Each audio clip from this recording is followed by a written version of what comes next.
It's your boy, Markio. And we back at it again with another reaction, man. LeBron James. Today we got LeBron James gets embarrassed by Michael Jordan, former trainer, man. It's crazy because there's so many people out here that's just coming out and like speaking on this GOAT debate. Even like not even people that played the game of basketball. We got people that's doctors, you know what I'm saying? Football players, soccer players, tennis players, you know what I'm saying? Trainers and things of that nature, man. So you know it's deep when they have to jump into this debate, because you can just leave it up to the fans, the people that watch the sport, even though they fans as well. But it's always nice to hear another opinion from somebody that's around and known, you know what I'm saying? But we're gonna see what Michael Jordan trainer had to say in this video, man. So make sure y'all like, comment, subscribe. We're on the road to 16K subs. Let's get straight into this video. Usually there's a time period where Michael takes some time off.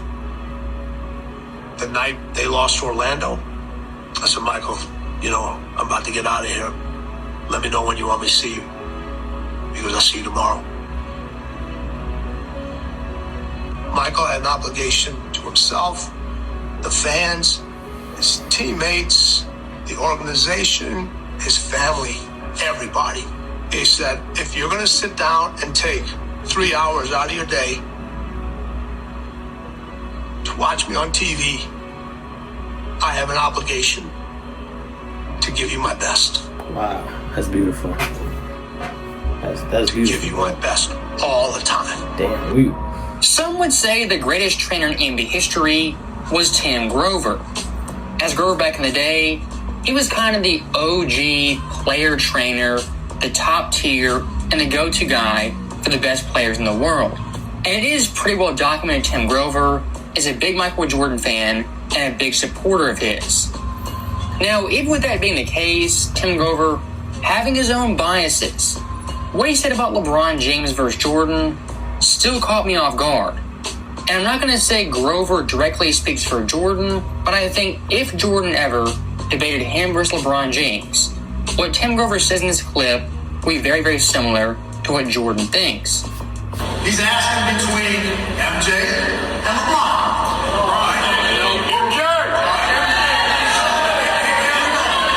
Three parts. All right? This thing has only happened 4 times in the history of the NBA. In the history of the NBA. 4 times. Where one player has won the scoring title, won the regular season MVP, was first team defensive, led the playoffs in scoring, and won the MVP in the finals. All 5 things. It's only happened 4 times in the NBA. You know who the 4 players are doing work? Jordan. Now, of course, Michael Jordan, unlike LeBron James, would never claim he's the greatest or better than a superstar player. But like I said earlier, if he ever did in private, I think Tim Grover's argument will be Jordan's go-to. And for me and many NBA fans, when you rank the best players of all time, the greatest players of all time, a player's peak and prime is much more valuable and indicative of how good they were than longevity. And like Grover said, Michael Jordan, 4 times in his career, did the following: won the scoring title, MVP, first team all defense, led the playoffs in scoring, and won finals MVP. Those seasons being 91, 92, 96, and 98. damn, man, of course, Jordan's career, it was longer than 4 seasons. I think those 4 distinct years kind of encapsulate Michael Jordan and how great he was. As looking at 91 in the playoffs, he averaged 31 points, 8 assists, showing he could pass the rock, be a playmaker, as well as a great scorer.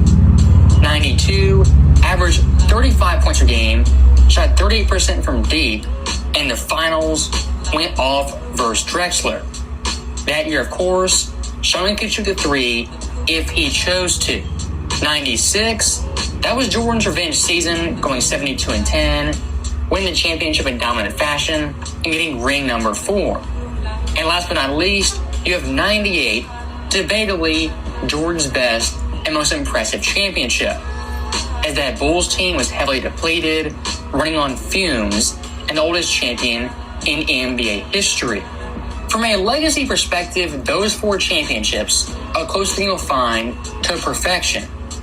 And the icing on the cake for Jordan is that in addition to those 4 championships, he has 2 more rings, 2 more Finals MVPs, 1 more MVP, and a host of defensive awards. Of course, LeBron, James, Kobe, Kareem, even Magic, they were great players with very impressive resumes. But compared to Michael Jordan, the resume standard, I'm not going to say it's not close, but there's a definitive gap between him and all those other players. And one of my favorite Jordan stats, it really shows how dominant he was, how dominant his Bulls teams were, is that from 1990-98, an 8-year period Michael Jordan, when he played with the Bulls, they not once lost 3 games in a row. That is the regular season plus the playoffs for a whopping 626 games without dropping 3 straight. For some perspective, this year in the NBA alone, every superstar lost 3 straight games. Right. LeBron's Lakers started the season 0-5, of course, losing 3 straight. Steph Curry, in under 10 games, his Warriors lost 4 straight. For Giannis, someone said the best in the world, his Bucks team lost 3 straight games in the playoffs and the regular season. And last but not least, Jokic, his Denver team lost 4 straight down the home stretch of the season. Not losing 3 straight games for close to a decade. Can anyone touch that record? Because even the best superstars today can't go 82 games without dropping 3 straight. Now, looking back at Tim Grover, here's the second point about Jordan versus LeBron James. Kind of half kidding, but not really. If you own a pair of Jordans or have a pair of Jordans on, stand up.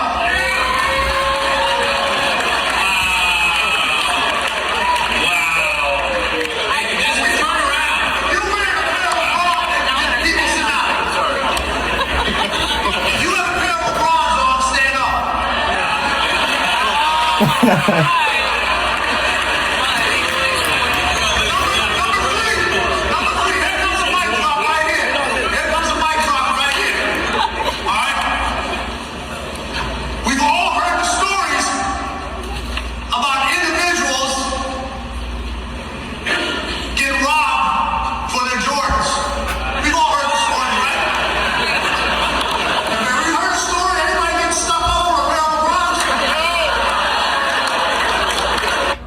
So, of course, off-the-court impact, that's talked about a lot in these debates.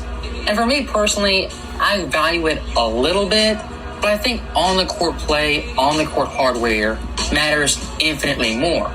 But if you want to talk off-the-court impact, I don't think anyone in NBA history had more of an impact than Michael Jordan. As over 20 years after he retired, he is still the most popular basketball player in America, as well as the world. And one of the reasons I think even younger fans gravitate to Jordan and Kobe, it was their mindset and the way they played and conducted themselves on the court. Yep. As both those guys primarily played their entire prime with one franchise. Compared to superstars today who change teams like they're getting dressed. And I wasn't going to include this topic for the video, but since it's kind of relevant, LeBron at this year's ESPYs, he had a decent speech, but near the end of it, he said, quote, "I not once cheated the game." That can be taken in a variety of ways, what cheated the game actually means. For 2023 standards, this era standards LeBron James didn't really cheat the game. But for all of NBA history standards, GOAT standards, Michael Jordan standards, it's definitely debatable. As leaving Cleveland, forming a super team in Miami with Chris Bosh, Dwayne Wade, that whole cast, some would say that move was cheating the game. And for fans alive at that time, that was the OG Kevin Durant to Golden State move. Of course, they're different in some respects, but the end result was a dominant super team who was overwhelming to the NBA. And looking past that move, he left Miami, left Cleveland, and now Los Angeles might leave again. When a player keeps leaving teams, jumping from conference to conference, getting all these superstar players, all-star players, making tons of trades, some would argue that's ring chasing and cheating the game. Yeah. And there is a ridiculous stat out there that LeBron teams since 2010, there's like over 100 trades they've made, which is simply unthinkable. Mm-hmm. And one last thing I do want to touch on, it's a little bit cliche, but it's the old school mindset versus the new school mindset. And I would say the old school mindset, the kind of Jordan Kobe mentality, that died in the early 2010s. And what that mindset was, it was win at all costs, play as many games as possible, and just go balls to the wall every single game. And for Jordan, even in Washington, that mentality was still there. As an 03, nearing 40, having broken knees, cracked fingers, being a shell of himself, that Michael Jordan still played all 82 games, averaging ridiculous 37.0 minutes per game. He played 82 games. 40-year-old Jordan that year played a total of 3,031 total minutes. In the year 2023, that minutes total would rank first. And you have to go back all the way to 2017 for a single player who played more minutes than Jordan in a season. If you want to know why Michael Jordan, still to this day, the most popular basketball player in the world, it's because he would have played despite anything. Sickness, injury, fatigue, it didn't matter. He was playing 82 games, giving his best, and most likely win the championship in the process. So that right there is the end of the video. As always, thank you guys for watching. Hope you enjoyed it. That really shows me a lot, bro. This video really showed me a lot. If Michael Jordan was in this era of basketball, when he was in his era back in the day, a lot of people looked up to him. I want to be like Mike. They wanted to have the mentality. They wanted to play like him. They wanted to play all games like him. They wanted to approach games like him. And he was a good figure. He was a person that you could look up to when it comes to hard work and just dedication, because he probably was number one in any sports, of any figure, of just the will he brought. And he was a captain, a leader. He had people who wanted to do that. And then when Cole came in the league, Tracy McGrady, Shaq, that was good eras too as well. Because everybody just wanted to go against each other. They wanted to go against the best players in the world. You know what I'm saying? They wanted to play against everybody. All the superstars wanted to go head to head. They didn't want to join up with each other or nothing. But in this era, now it's like a lot of players is just joining teams with each other. All superstars joining each other. LeBron started the wave. LeBron had an interview. He said Michael Jordan, Larry Bird, and all them was the first to do it. No, they didn't. Scottie Pippen got drafted there. They had to build there. Dennis came later on in his career when he was old. You know what I'm saying? Michael Jordan and his team, he built that team. Larry Bird, people got drafted on that team. People got traded to that team. You know what I'm saying? They didn't say, let's build a big team, because it could have been Larry Bird and Kareem or something like that. You know what I'm saying? But I feel like LeBron, he motivates so many people in this generation. It's making the league die down. You know what I'm saying? He had KD do it. You know what I'm saying? There's many more players out there that's trying to team up and stuff. You seen Kyrie, KD, James Harden on one team. If Jordan was in this era right now, he would have motivated everybody before even LeBron, because they would have seen his mentality. All the players today game would have seen how Michael Jordan approached his game. You know, they would be like, wow, this man different. He attacking you. And Kobe was like that as well. Kobe, he didn't care when Shaq left. He won a championship without Shaq.